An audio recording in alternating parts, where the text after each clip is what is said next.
What do these animals have in common? More than you might think. Along with over 5,000 other species, they're mammals, or members of class Mammalia. All mammals are vertebrates, meaning they have backbones. But mammals are distinguished from other vertebrates by a number of shared features. That includes warm blood, body hair or fur, the ability to breathe using lungs, and nourishing their young with milk. But despite these similarities, these creatures also have many biological differences. And one of the most remarkable is how they give birth. Let's start with the most familiar, placental mammals. This group includes humans, cats, dogs, giraffes, and even the blue whale, the biggest animal on Earth. Its placenta, a solid disc of blood-rich tissue, attaches to the wall of the uterus to support the developing embryo. The placenta is what keeps the calf alive during pregnancy. Directly connected to the mother's blood supply, it funnels nutrients and oxygen straight into the calf's body via the umbilical cord, and also exports its waste. Placental mammals can spend far longer inside the womb than other mammals. Baby blue whales, for instance, spend almost a full year inside their mother. The placenta keeps the calf alive right up until its birth, when the umbilical cord breaks and the newborn's own respiratory, circulatory, and waste disposal systems take over. Measuring about 23 feet, a newborn calf is already able to swim. It'll spend the next 6 months drinking 225 liters of its mother's thick, fatty milk per day. Meanwhile, in Australia, you can find a second type of mammal, marsupials. Marsupial babies are so tiny and delicate when they're born that they must continue developing in the mother's pouch.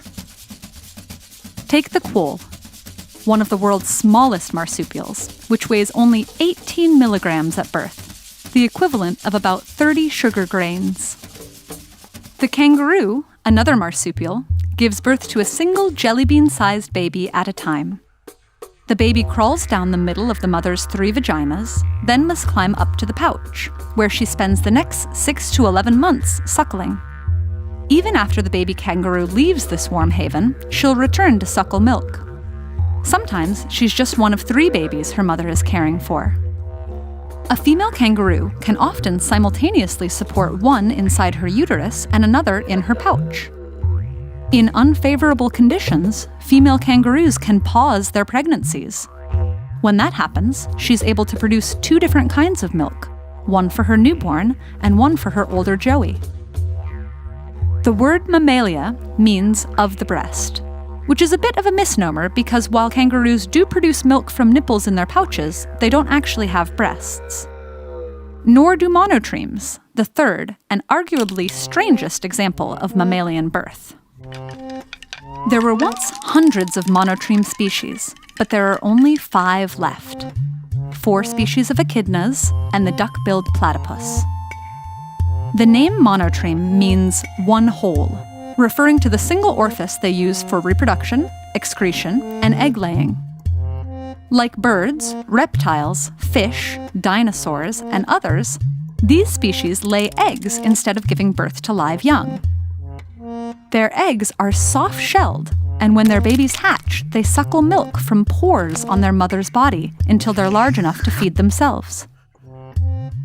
Despite laying eggs and other adaptations that we associate more with non-mammals, like the duck-billed platypus's webbed feet, bill, and the venomous spur males have on their feet, they are, in fact, mammals. That's because they share the defining characteristics of mammalia, and are evolutionarily linked to the rest of the class.